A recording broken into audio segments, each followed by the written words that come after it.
Hey everybody, Michael Snyder here, Pacific Northwest Weather Watch. Today's June 21st. Happy summer solstice to everybody out there. Today is the day where the sun's rays make their furthest northern extent into the northern hemisphere.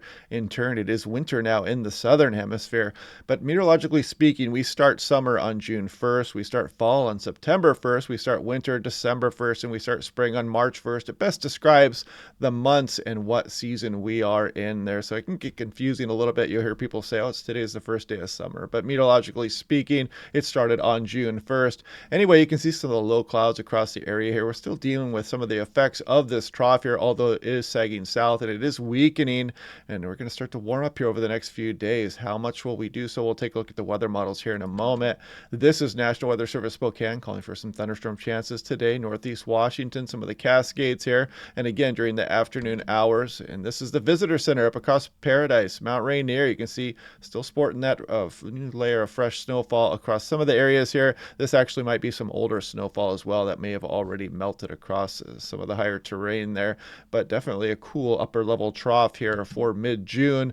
And this is National Weather Service Spokane as well, talking about pleasant weekend coming up here. You can see we're warming back up here as we go on into this weekend. So here we go. Many of the areas going to go above average. Chilly temperatures though, again in the meantime, Wednesday morning across some areas of the Idaho Panhandle and Montana as well. Still pretty chilly out there, so watch out for that if you're off in the backcountry. This is looking at 850 millibars, 5,000 feet. Put this into motion. You can see that trough weakening and kind of putting these below normal temperatures down to California. You can see things starting to warm up a bit here across Pacific Northwest as we go on in through early next week especially, and we'll take a look at what temperatures we can expect with that here in a moment as well. This is the European. It's kind of showing something interesting here. You can see the thunderstorm potential here across Northeast Washington, but then you'll notice it kind of introduced this as we go into Thursday afternoon. You know, the NAM and the high resolution models aren't so robust with this lightning threat as we go through Thursday and Friday, although they do show a few thunderstorms potentially popping up. But this looks kind of like a widespread, big time deal here with widespread thunderstorms, but it's not going to really be the case here as you go through Friday and Saturday. More just kind of an isolated nature, especially across the Cascades of Washington, Oregon. This is looking at the composite reflectivity on the NAM3KM. This is hot off the presses here. Let me just update that and make sure we have the entire run. It should be all the way out to 60 hours. But you can see as we go through the day, just those residual showers, thunderstorm potential there across Northeast Washington.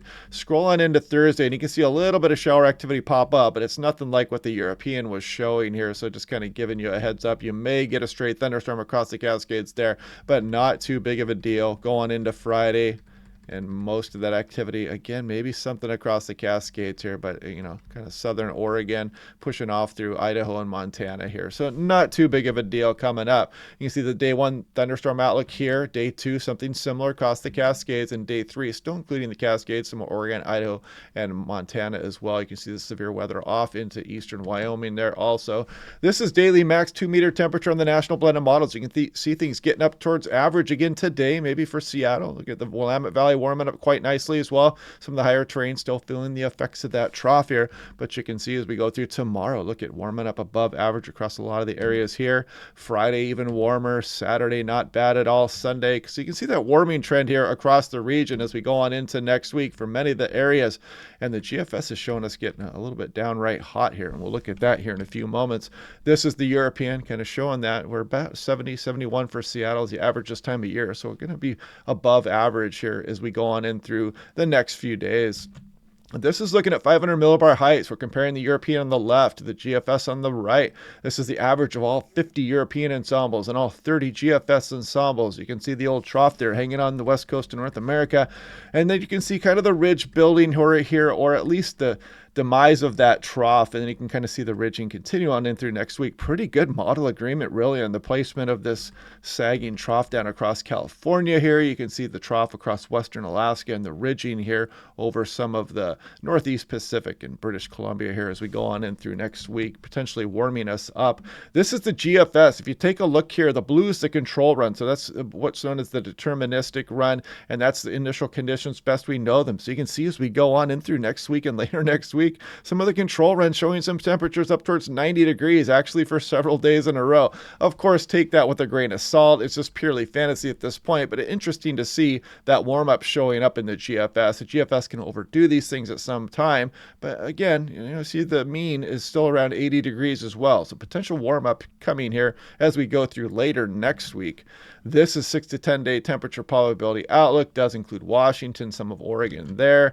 8 to 14 day, you can kind of see latching onto that signal there for the extended on in through July 4th. Now 4th of July, we could be above average. So we'll watch that over the next few days. This is 6 to 10 day precipitation outlook, mainly in the form of thunderstorms here. So it's going to be kind of hit and miss. Some areas are going to be below, some areas will be above average precipitation through the end of the month. And this goes through July 4th here, kind of the above average signal in northern states and below across some of the desert southwest. And if I didn't mention this yesterday, I may have, but you got some moderate drought that was introduced across some of Snoqualmie and Stevens Pass, some of the Cascades there, North Cascades out towards Bellingham, even northwest Washington tip there. But good news is there we erased that extreme and exceptional drought across much of the eastern slopes of Oregon there. And yeah, but hopefully this isn't going to enhance some of the fire season, in and around Seattle and Portland here. So, we'll see how this goes. It still takes some special events, and you still have to start the fires out there. So hopefully we're not going to do that as we go into the summertime. So you guys know over the last decade or so, we've had that increase of the fire smoke around the areas. But anyway, yeah, so we're going to warm up a bit here. Hope you guys enjoyed that trough. You'll probably look back on that here in the next few weeks when we start to warm up, and you'll probably reminisce about it a little bit here and kind of wish for the return to those conditions. But anyway, yeah, hope you guys are liking these videos. Click like and subscribe. You can check out my California video or my national video. I'll try to do those from time to time as well. Try to pick out some interesting weather features across the rest of the USA and eventually maybe across even the rest of the world here, and try to, it's always interesting to look at what's going on some other places as well. So anyway, I will talk to you guys again tomorrow, and I'll see you then.